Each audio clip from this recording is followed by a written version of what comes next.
Welcome to An Apple a Day, a podcast, a resource, a community. Share your experiences and learn from others as we overcome barriers and learn to live a happy, healthy life with a disability. Welcome to the community. Here's your host, Jimmy Apple.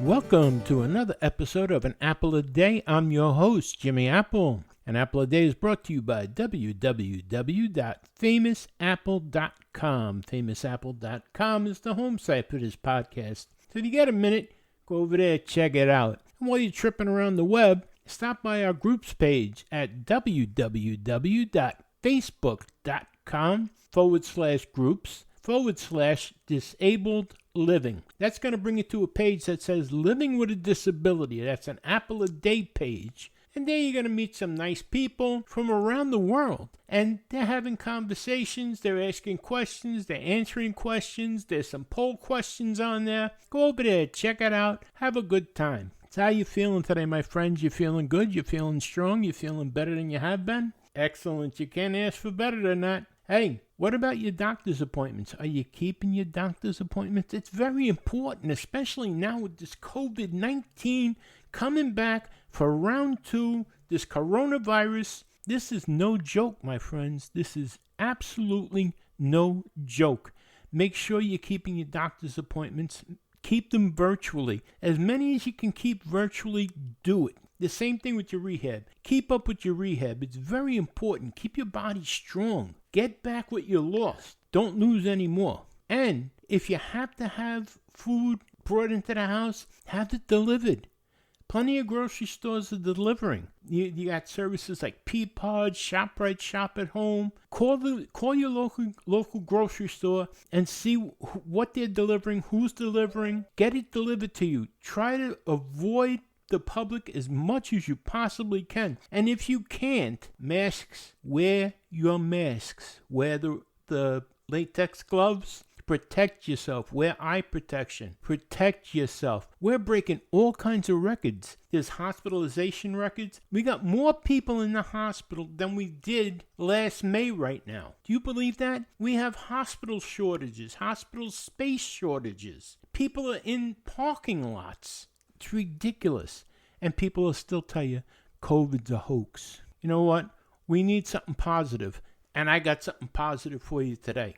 Have you ever heard of Linda K. Olson? If you haven't, you're going to be glad you're here today. Linda Olson is a medical doctor. But not only is she a doctor, she's also a mother of 2. Now, not only is she a doctor and a mother of 2, this woman is a triple amputee. Now, unlike me, my amputation came from diabetes. Her amputations came from being hit by a train. Yes, you heard me right. She was hit by a train in a Volkswagen bus. I have an interview that you're not going to want to miss. And now, let me tell you this. This woman could be one of those people, woe is me, woe is me. Not in the least. Not only did she learn how to walk on 2 prosthetic legs, she went on to become a doctor. She went on to become a mother of 2. That's right. She has an unbelievable story, not just of survival, not just of determination, but a story of love. Believe me, this interview is going to leave you wanting to hear more. And you know what? You can read more by buying her book. It's called Gone. It's available at Amazon and wherever books are sold. This book, I read it before it came out. And it's one of these books that you don't want to put down. Trust me. My wife was calling me saying, come on, dinner's ready. I said, I'll be right there. And I kept on reading. This book is one of those page turners. And you're going to want to read it. I read the book in 2 days. That's how good it is. It's a great book. And you got to look at the titles in the book. There's one title in particular. I'm not going to tell you what it is. Although in the interview, Linda tells you the meaning of the title. And the title of the chapter is called Tits and Ass. You're going to want to hear this interview. Believe me. So sit back, relax. I'm telling you, you're going to enjoy this. So without further ado, let me introduce you to Linda K. Olson.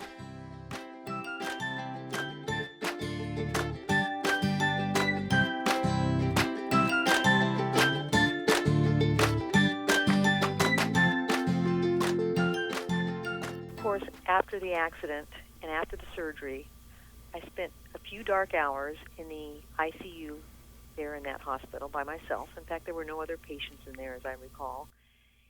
And I spent the rest of the night wondering and worrying. And all I could think of, I knew what had happened. I worried about my husband. We'd been married for not quite 2 years at that time. I was 29 years old and he was 27, and all I could think of was he wasn't going to want to stay married to this severely disabled woman when he had married someone who was, active and cute and a doctor with him. We had been medical school classmates together. And so I had memorized a couple of sentences, and I thought, when I see him, this is what I'm going to say to him. And when he walked in the next morning with his cast on his ankle, he had broken his ankle when he was thrown back along the train, I looked at him and I said, I've been thinking. I said, I'll understand if you don't want to stick around. And he walked over and he put my hand in between his two hands and he just said, I didn't marry your arms and your legs. If you can do it, I can do it. And I must admit, I'm sure that both of us cried at that point. God bless him. But I also, I just thought, I'd known him now for probably 5 or 6 years, and I thought, he's a man of his word. He's a very black and white person, and he's not going to say something that he doesn't mean. In fact, he's kind of a man of few words at times, and if he does say something, it's probably meaningful. And I think right from then, I thought, if he says that, then that means I've got the challenge. I need to make this work, and I'm the only one that can make it fail. So my job from the beginning was, since there was nothing else I could do, was to look at the people around me, his parents and his family, and my family as they got on the airplane and came over to the hospital, was to get them to look at me. I mean, they would walk into the room and they couldn't look at me, and they just looked despondent and teary, and I became obvious to me that my job was to cheer them up and convince them that we could do this. And I wanted them to be able to laugh. I wanted them to be able to not give up on us, and I wanted them to be on my team and be able to help. So that was kind of my mindset within probably the first 2 or 3 days. That was my job, and it's become a lifelong job, which is a good job. That's excellent. That's absolutely excellent. I mean, most people would give up, honestly, or not. Maybe not give up. Most people might feel like giving up. Well, it was very black and white, and the fact that I knew what had happened, I couldn't fool myself. And I could look down, and that's the publisher that published the book. She's the person that came up with the title for this book, actually. And when she sent it to me, I went, "Oh my goodness, that's the title." She said, "I reread the first chapter, and what I was left with was every time you looked down, you said they were gone."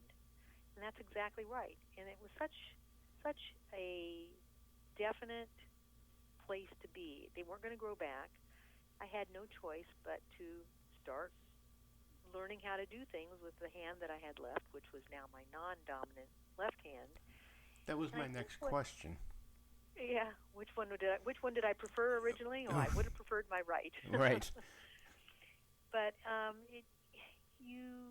I realized that there were going to be a lot of things I couldn't do, and it became obvious that I needed to quickly figure out how to do things with only one hand, and that took up all our waking hours for the first few weeks, because what I really wanted was to be independent. I really wanted to be able to take care of myself so I wouldn't be a burden on people, which I think is a normal feeling for most of us. Exactly. And if you've got that goal, then I think it gives you a purpose, and it gives you not as much time to lie around going, "Oh, poor me, and why did this happen?" And that was the other thing, was we decided early on in that first week that it was going to do no good to try and find out why or blame somebody. Those things were just done. It was too much energy to be angry about things, and it was going to take all the energy that we had to work on the things that needed to be done. So that was that was what we tried to start from right there in that first week. That's excellent. I mean, now, do you use, well, I know you use prosthetic legs. Yes. Do you use a prosthetic arm for your right arm? I do not. I never tried to get a prosthetic arm, sometimes to my husband's dismay. But I think what happened to begin with, I was medevac back home about 3.5 weeks after the accident. And my husband at the time was active duty Navy, was doing a residency in radiation oncology here in San Diego at the Naval Hospital. So when they flew us back home and I was hospitalized for about 2 months there, the first thing I told him, I said, I want to walk. I don't want to be in a wheelchair the rest of my life. And so I convinced them to bypass, although they did have me try little stubby legs, which is actually a good idea for many people. They little tiny short legs Right. to get you up and standing. I did not like them. I found them hard to use. So I said, let's just get on with it. I want to be my regular height again. So I put all my energy, and it took a lot of work. I mean, I'd go down to physical therapy 2 times a day and spend a couple hours, so I was exhausted. And I really wanted to walk. I was able to walk within the first 4 months. I was able to walk a mile. Excellent. And I think during that time, I had learned a lot about using just one hand. And I think what you learn quickly is that your other hand, your non-dominant hand, is used for holding. And those first 3 weeks when I was in the hospital and had nothing else to do, I started looking for things to hold paper when I wanted to write. I spent time trying to open a milk carton and eating with one hand and balancing things and stabilizing them. Right. And the final blow was after I'd been home for several months and we did talk about getting an arm, was my right arm is off right below the shoulder. So essentially you can look at me and I look normal if you just see me from the shoulders up. But to put an artificial arm and to have it stay on with that very short stump of an arm, they would have to put straps across my chest. Right. And a very vain 29-year-old female I was at that point. And I thought, well, my boobs aren't very big, but, it'd be nice to be able to show some cleavage once in a while. And if I have those straps on all the time, I'm going to be sweaty and hot, and they're going to be in the way. And I'm going to just give it a try without an arm. And so here I am 41 years later, and I don't have an arm. And I think if you look up the literature about people who lose just one extremity, and that being one of their arms or part of their arm or their hand, most people don't use a prosthesis because it doesn't really reproduce what you've lost. Back then, all I could have used was a hook. And I just thought, I'm just going to leave it the way it is. I was just going to say that to you. I have a very dear friend of mine who lost his left leg and his left arm when he was 12. And he got the prosthetic leg, but he's now 65. But he got the prosthetic arm, but it was the one with the straps that went across your back. Yep. And he never, ever, ever used it. Never. Yeah. Never. And like you, he had the small lever right below his shoulder. Mm-hmm. And never. He said it was the most uncomfortable thing he ever used. And to this day, he still doesn't use it. Well, thank you for validating my decision. You tell him I said thank you. I mean, he drives, he does everything else, but he has his left leg, the left prosthetic, but never, ever did he ever use the prosthetic arm. Yeah. Well, and I have a very intact, strong left arm and all 5 of my fingers, and you figure it out. Well, you must, because you're doing IVs with your left hand. Well, that was a good story. I had a year off, a year of medical leave from my residency. I was 9 months away from finishing my radiology residency. Wow. And so once that year came up, I had to get back to finish it. Otherwise, I mean, they're very strict about whether you fulfilled the right number of days before you finish and take Sure. your oral exams. So I got back, and one of the things back then, if you were a radiologist, you had to or you had to place the IVs to put just about the time that CT scanners were coming into use. This was I went back to my residency in 1980. So back then in California, radiology technologists were not allowed to start IVs. So the radiologists or the residents had to go in and do it. And I had to do it. So I remember being called into my attending's office one afternoon, and I kind of trundled back there and thought, okay, what have I done wrong this time? And he was sitting at his desk, and he had all these IV, butterfly IVs and tourniquets around, and then one of the techs, and he said, okay, Linda, you're going to start an IV on me. And I went, I'm not going to do that. He said, well, you're not going to be a radiologist if you don't. And he was a big 6'6", big set New York guy and very blustery, and I had no choice. And I remember the tech tied the tourniquet around Dr. Sanders' arm, and he had huge veins. We call them pipes when they're that big. And I remember just sitting there, and I started to close my eyes. I thought, no, you can't do that. You got to look at what you're doing. And I got it in. And it was funny. I got home that weekend because my husband was living in I was living in Los Angeles doing my residency, and he was living in San Diego doing his residency. And when I got off the train that night, he said, okay, you're going to keep practicing. And he had brought home a tourniquet and a bunch of butterfly IVs. And he made me start IVs, probably, a dozen of them on him that weekend. Really? Because he was determined that I was going to be good at this, and he figured no one else would be that patient. So I just didn't want to do it, but he didn't give me any choice. And there were a lot of things like that in my rehab, that he was the extra push. He was the person that when I needed to be buoyed up, he'd say, you can do it.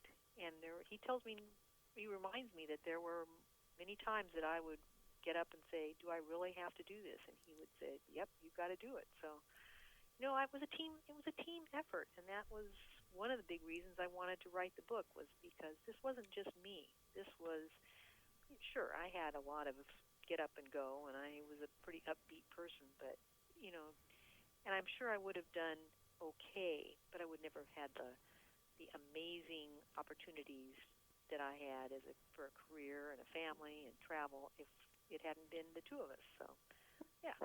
Well, throughout your book, you can tell it's a team effort between your husband and your daughter and your son. Yep. I mean, the whole family is pulled. You have one strong unit there.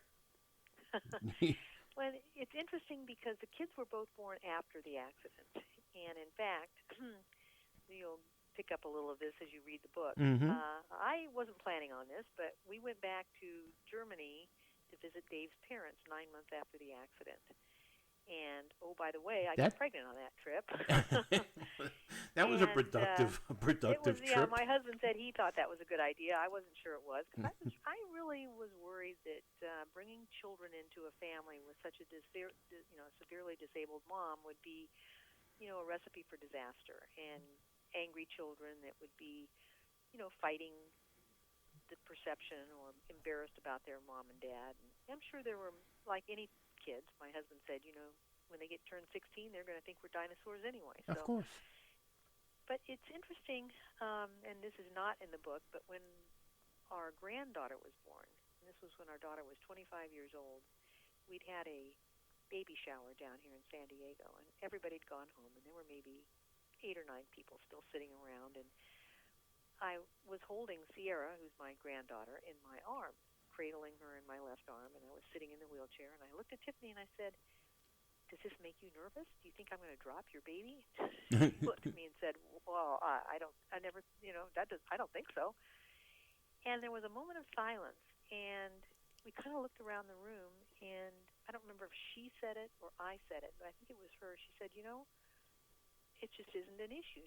And we both realized that we had never talked out loud about my disability. And people find that weird or not quite believable. But the kids grew up thinking this is the way everybody is. They, when you've got a 6-month-old or a year-old and they're riding around on your wheelchair, Mm-hmm. they think that's normal for a period of time. And once their lives were just like everybody else, and that was my goal from day one, was I wanted a normal life. I wanted to go back to my job. I wanted to live independently. I wanted to have kids. I wanted my husband to stay around. So when you focus on making things normal, I think it didn't leave a lot of opportunity for, oh, woe is me, things that, you could have complained about. Dave was so supportive. For example, food. I'd make dinner every night, and if the kids didn't like it, he would just look at them and say, your mom took so a long time to fix this dinner tonight, and if you don't like it, you can go upstairs to your room, and we're not making something different. Yep. So I think they realized, especially as they got older and we started camping and traveling, that their life was more normal or more maybe above normal or out of the ordinary than other kids' lives. Exactly. Exactly. They couldn't, there wasn't much, we just didn't talk about it. It became second nature that they knew they had to help and that they watched out for me and things like that, but that was just the way our family was. Like you said, second nature. Yeah, yeah. It was part of the deal. Now, Yep. I have to ask you this. In your book, in, Chapter 9, the title of Chapter 9 is Tits and Ass. Yes, it is, isn't it? Okay, now let me tell you about the chapter titles, because when I wrote the book, I actually started out about 8 or 9 years ago writing. This was after I retired. And I was really just writing stories. I didn't particularly start out writing a book. But after a few years, I realized, well, maybe this should be a book. And so I had a series of stories that, with the help of a development or editor, we kind of strung them together in the order that you see them so that they actually had an arc, a story arc. Mm-hmm. I had no chapter titles. Well, I had, chapters, I had story titles, but they were just descriptive. You got some doozies in here. Yeah, and Kristen Iris, she lives up in Boise, Idaho. She's the person that helped me, and she came up with almost all the titles. But the tits and ass title, we were sitting at a table one day, and Dave came up with it, and she just started laughing, and she said, "That's a great chapter title." In fact, she says, "That would be a great book title." And we kind of laughed about it for a while, and my son heard about it a few weeks later, and he was probably in his late 20s at that point, and he said, well, if I saw a book like that in the bookstore, I'd pick it up and look at it. So, I think we decided it was not exactly the way we wanted the book to come across, because it probably have to be an adult bookstore. I was just going to say it's in the adult section. And in a way, I have to admit there were a few months that I was just a little uncomfortable with it, and I just thought, but as time went on, I thought, you know what, that's okay. It's a little bit of a grabber, and it is the chapter, I think, where I had written a couple of different stories about each of the children being born. Mm-hmm. And I thought, when you write a book like this, my intent was to show that you could have a family and have a disabled mom. And it wasn't, I'm going to backtrack here for just a minute. Many of the books that I read about trauma victims or patients or people were written within 3 or 4 or 5 years after their accident. So there was still a lot of unknown about how they were going to do. I mean, they had succeeded so far, but and this is why I had never really wanted to write a book. We're just having a normal life. But it got to be 35 years out, and I thought maybe my message should be the validation of staying together and helping each other and going ahead and having children. And that was what I wanted to show. So if you're going to do that, you might as well touch on the topic of sex, because not in great detail, but that's one of the parts that people are going to wonder, well, you can't leave that out of a book and validate Exactly. the fact that you had a family. So Exactly. so there's a little bit of, how each of them were conceived in a very gentle fashion, which maybe that's why they don't want to read the book. I don't know. But you know what? And that's why that chapter was put in there, because those are the things that make our life normal, learning how to drive, having a family, building a house. So I do like that You know chapter what? title now. I've been given books to read, and people want me to talk, push them on the podcast. And a lot of the books that you get from people, because people know the Apple a Day podcast is about disability. But I try to look for the positive part of disability, people with positive attitudes like you. But a lot of the books that are out there are people that have the woe is me attitude. And they're going to tell you the most horrible things about their disability. Yeah. They want to give you the horrible things that happened to them. I just read a book that somebody got hurt at work, and you would think that this was the Holocaust. A box fell on them, basically, is what happened. But to read the book, and it's something like, I didn't read the whole book, to be honest with you. It was something like 300 pages about a box that fell on them. And what they went through in the hospital, and oh my God. Well, you sound just like me, and that was what put me off about reading memoirs of tragedies. Right. It's not always just accident. I mean, it can be eating disorders. It can Right. be, and so many people dwelling on the negative. Badness.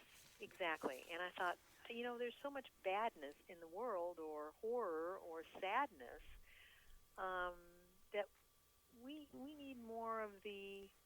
Your book. How do you feel better after something bad has happened? That's bad happens, but how do we feel better afterwards? Your book, put it this way, the only thing that could be worse than what happened to you is the people burst in with machine guns and just started shooting. But you have such a positive attitude, and you explain what goes on after the fact. All the positive things that have gone on after the fact. I mean, you're a doctor, for Christ's sake. And I'm sorry to keep on bringing this up, but you're giving IVs. I just had to go for an MRI today. And okay. Well, then it's on your mind. Exactly. And they had to give me an IV contrast. And it took them twice to do it. Yeah. And here you are with the left hand doing this. And it just amazes me that you are so positive, and anybody that wants to read something that's uplifting, this book, Gone, is by far. I read the book in 2 days. It is a quick read. I think that's an advantage to it. Yeah. I mean, you don't want to put it down, because you'll turn the page and say, I'll read it later. But you turn the page and you go, well, let me find out. And I got it. And you keep on turning the page. And my wife says, what are you doing? I said, I'm reading this book. She says, dinner's ready. I said, I'll be there in a minute. Well, that's a good advertisement. I like that. I'm telling you, the book is a page turner, and it's not doom and gloom. When Kaylee first, I think her name is, when she first sent me the press release, and I was like, wow, it's terrible, triple amputee, and then I said, she sent me the book, and I was like, I hesitated reading it at first. Mm-hmm. And then I said, well, I got to read it. And I started reading it. I couldn't put it down. I just couldn't put it down. It's so positive. And I talked about it on the podcast, a while ago when I first got the book. I was talking about it. Oh, really? Oh, yeah. And what I thought made the book come together so well, and we didn't start this way, but the fact that I was able to bring my husband into it, and I'll tell you how that happened, because he's more emotional about this than I am, and he's a rough, tough person in many respects. He's a radiation oncologist, so he's able to make life, I think I said this before, into a lot of black and white. Right. But deep underneath, he's got a heart that just bleeds. And I would give him a chapter, and I'd say, can you look at this? Is this correct, or do you think it reads well? And he'd go sit on the couch, and I'd look over there, and there'd be tears coming down on his cheek. And I go, hey, don't cry. I said, I'm not going to give you any more chapters. I don't want you getting sad about this. And he'd say, no, I've got to read this. And then he would go down and sit at his computer, and he would start typing. And there would be a single space, no paragraphs, and it would be 2 or 3 pages of just run on, just go, go, go. And he would pour his heart out. And I would take some of those. I looked at them later, and his writing is so different than mine. I call it gut-wrenching, very visceral. And mine is kind of more happy-go-lucky. And when we looked at him, I said, I really want some of his pieces in there. And at first, people said, oh, no, this book is about you. And I said, no, this book is about us. Exactly. And the 4 that we chose, they're not very long, but they're kind of the glue that put the emotion into it and let his voice come through. And then, as you may have noticed, there's a prologue and there's an epilogue. Mm-hmm. And the prologue, in fact, that is writing class at UCLA. It was just a writing class, and she wrote a story about her mom being disabled. And when I read it, I thought, oh my God, it's time. You know, if my 30-year-old grown daughter can write about this, now it's time. So that's what prompted me, and she did not write it for the book. But once I got halfway through, I went back and pulled it out, and I thought, oh my goodness, this is the beginning. This is why. This proves, especially when you read the end of it, how she looks at the pictures, that it was okay to have this kid. And then I thought, well, what you do with one kid, you got to do with the other. So her brother, who is 3 years and 2 weeks younger than her, I thought, well, I wonder if he's written anything. And both my kids took a while to figure out what they wanted to do after college, and he had done the same thing. And about 3 years after college, he thought, well, maybe I should have gone to medical school. So this was part or most of his personal statement for his medical school application. And when I had read it, I had been so awed by what he said about his mom and dad, and in particular about his dad and what he had learned about the human spirit and the teamwork, and how his dad had taught him that a person is not their arms and their legs, and how he'd watched this marriage work. And he used that as why he wanted to go into medicine. Of course, both of his parents were physicians. And when I pulled it out again, I thought, that's the end of the book. And they're the bookends to proving my point, that you can be a disabled parent and you can have children that grow up. And, you know, they're going to be like everybody else's kids. They have their ups and downs, and we have our ups and downs. But they've inadvertently written these pieces, not for the book, but for something else in their life, proud of the fact that what they've learned from living in this family. And I just thought, that's what ties it together. And that's so surprising. I think that's what makes it so strange. Yeah. That's so surprising. I thought they wrote it for the book. No. My son wrote that back in 2011 when he was applying for medical school. Yeah. And he's older. He's now 36, so he had waited a while to go to school. But it was a very mature way of looking at, you know, what he would have observed about his parents. So, wow, yeah. That's excellent. You should be proud. I am. You have every reason to be proud. Put it that way. Yeah, and you know, they don't turn out the way you think they're going to turn out. They turn out to be totally different people, but they teach us, and that's the other reason I would love for disabled people to have children, because it distracts you from your disability. Right. It distracts you from being poor me.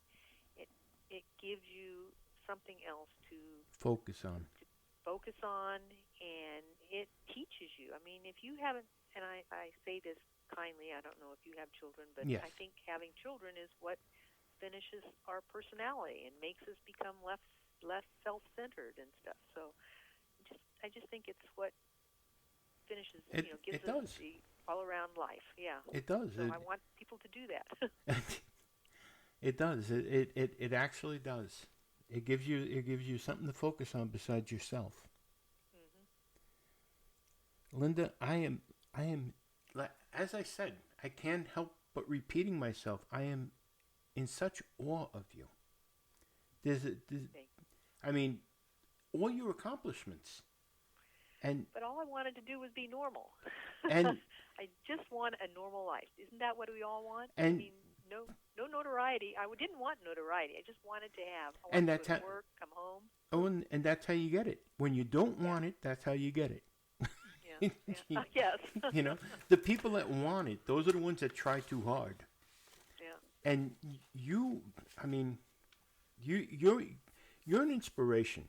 You are an inspiration for people that are looking. I mean, I know people right now that are sitting there looking and going, "What am I going to do?" People that have just gotten hurt or just find themselves becoming disabled, and they're looking at it and they're going, "What do I do next?" Yeah. And I'm going to recommend that they read your book. Well, that was why I wrote it, and I realized that what helped me early on was being able to think or remember people that I'd seen or heard about that had something bad happen to them, and it's that attitude. If they can do it, I can do it. Exactly. And to be honest with you, what the other part that kind of got me into pushing to get through with this was when I got diagnosed with Parkinson's disease, and I finally realized that maybe there was a real audience out there for people that were older like me now, and were facing changes in their life that they didn't know how to cope with, and which are going to be downhill for the most part. But it doesn't mean that you can't still get out and go and do things, and that you just learn how to do them a little differently. Exactly. And as time goes on, you keep changing, and part of the challenge is, how am I going to figure out how to do it differently? And if I can't do it anymore, well, then I'll find something different to do. Exactly. So I really thought maybe that was what finally pushed me and made me realize this is maybe my message is this. You can look funny, you can walk funny, your hand might not work, you may have a tremor, your face may not smile like you want it to, but you can still have a good time. You just set your mind to it. So I'm a firm believer in that there's no such thing as a disabled person, just a person with a disability. Yeah. And if you can just keep remind yourself of that, because there's everyone has obstacles. I don't care whether you're able-bodied or you're crippled. Everyone has an obstacle, and you just have to learn to go around the obstacle. That's all. Yeah.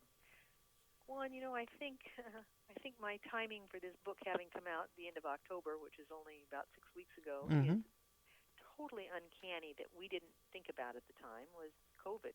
Exactly.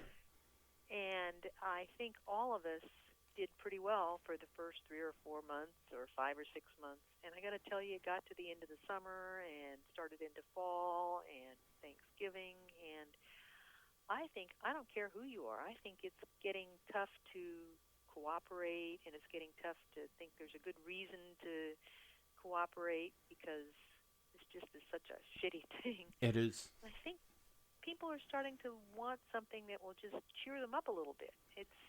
We can't fix everything. We can't make things go back to normal. I can't make my legs grow back. Exactly. But we can figure out how to be positive at least once a day. Not all the time, maybe, but exactly. Yeah, Exactly. Now, I want to ask you. I know that your book is available on Amazon. Mm-hmm. Where else is it available? It's actually available through most major bookstores. In fact, I encourage people to check with their own local independent bookstore because they can order it. They may not have it on the shelf, but it is readily available through the major distribution centers, so they can order it. So Amazon, Barnes & Noble, and independent bookstores. And I just found out today it's going to be made into an audiobook. So I don't know how long that takes. Excellent. But, that was a surprise to me today from my publisher. So give it a few weeks or months, I don't know. But yes, you should be able to get it anywhere that books are sold for the most part. Well, I know we have our website is being reconstructed, the famous Apple website. But when it is, we will have your book on our website as well. Okay, and I have a website if you want to Yes. give that out. What is it? It's just www.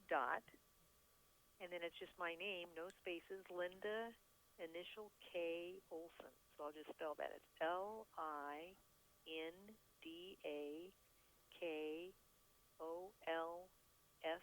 LINDAKOLSON.com. Excellent. And I'll put a link to that on our website as well. Okay. And I'll put a link to that on our group page on Facebook as well. Awesome. And is that under Jimmy Apple? Facebook. www.facebook.com/groups/disabled living. And that brings you to Living with a Disability. And we have people from around the world actually on that page. And Great. we have little conversations and questions and answers and stuff like that. Yeah. But we'll put a link onto that. But okay. Linda, thank you so much for being with us today.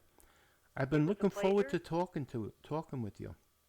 Thank you. And I hope that between the two of us we can help people feel better about their situation. Definitely. I'd love to talk to you again sometime. Well, let's do it. Definitely. Without a doubt, let's do it. All right. All right. Thanks again for being here today, and I'll talk to you soon. Sounds good. Have a great weekend. You too.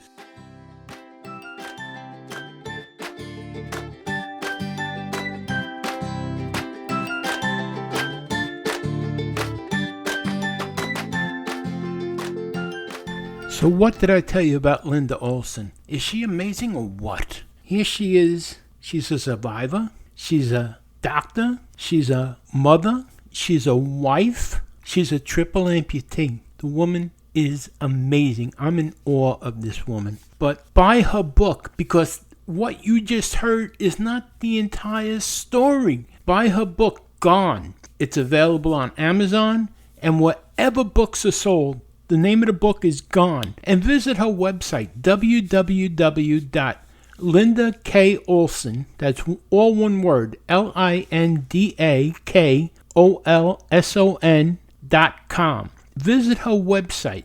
Very, very, very nice woman. Very nice person. Hey, listen, thank you for stopping by today. And I want to remind you, no matter what, things can always be worse. Right now, there's someone somewhere wishing they were in your position. So things can always be worse, my friends. You've been listening to An Apple a Day. My name is Jimmy Apple. And remember this, no matter what the illness, no matter what the ailment, the best medicine is laughter. I'll talk to you again later on during the week. Have a good one.